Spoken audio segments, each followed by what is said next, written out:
Really disappointed in some people. Ẹ kàn máa ń ronú wípé ẹ̀yin kan lọ́pọlọ ṣá. Ṣé ìtorí tí a bá wá ń wá owó tàbí tí à ń wá orúkọ tàbí tí à ń wá èrò lórí péjì wa tá fẹ́ káwọn èèyàn wò wá àbí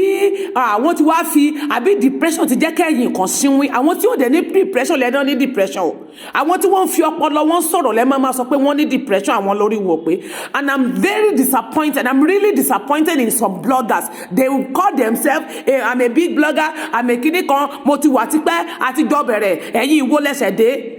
tẹ́ẹ̀dẹ̀ lè máa bá wọn carry fake rumours without verify tí ẹ lè ṣèwádìí sí ọmọ tẹ́yìn wò sójọ́ ọmọ davido lójú yín sí ọmọ eléjọ ọmọ yín chioma lójú yín tẹ́ẹ̀dẹ̀ fi ọmọ ọlọ́mọ lọ́rùn sílẹ̀.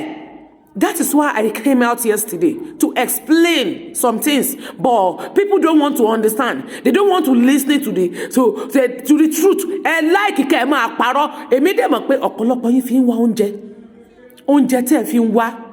Tẹ́ bá dẹ̀ ronú pé torí pé ẹ ń fi nǹkan gbogbo nǹkan make owó abẹ́ ń wá fèmí ẹ fẹ́ kẹ́ ẹ fi rú èrò ikú lẹ̀ fi wá fúnra yín. Ẹ dẹ̀ fọmọ ẹlọ́run sílẹ̀ náà.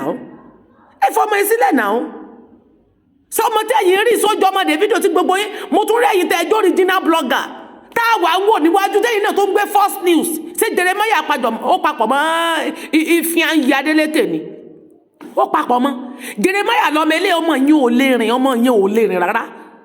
ọmọ yín ò lè rìn níbi kankan tí wọ́n sọ pressure fún ọmọ tó yẹ pé orí chair ló jókòó sí ẹ lọ sórí Instagram ọmọ yẹn wà bẹ́ẹ̀ náà ó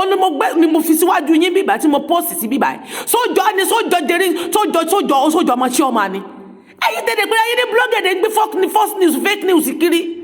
ẹni bá wá ń sọ tọrọ fún yín ní èèyàn tó dọ̀tá yín lẹ́ máa gbógun tì tá bá ń sọ tọrọ yín náà máa ṣe praise God so ojú yín fọ́ ẹ̀rọ orúkọ ń bẹ̀ wọ́n tún wá kọ orúkọ síbẹ̀ pé Jeremiah grazing bí gracie ìkànnì gbogbo èyí bóyin kẹ́ máa wọlé tó kọrẹ́ ti bẹ́ẹ̀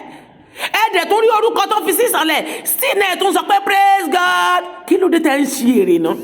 why tẹ́yìn yẹn like false rumours fake rumours fẹ́ òtítọ́ ẹ fọmọ ọlọ́mọ lọ́rùn sílẹ̀ kí ló ṣẹlẹ̀ kí sọ nìkan ló kú náà ọmọ the banch náà kú náà tó bá wà láyé fine we all happy inú everybody dùn pé kó wà láyé but I'm telling you yesterday Pluto tó ọmọ yìí gbé àsìkò tí wọ́n bí ọmọ yìí during the Pluto time ní tí Pluto máa rìn Pluto ti already wà nínú Capricorn and the moon is there as well why can't you listen kì í reason ni ọmọ yìí need the protection kò dẹ̀ rí protection time yẹn tó bá wà alive fine it's good that means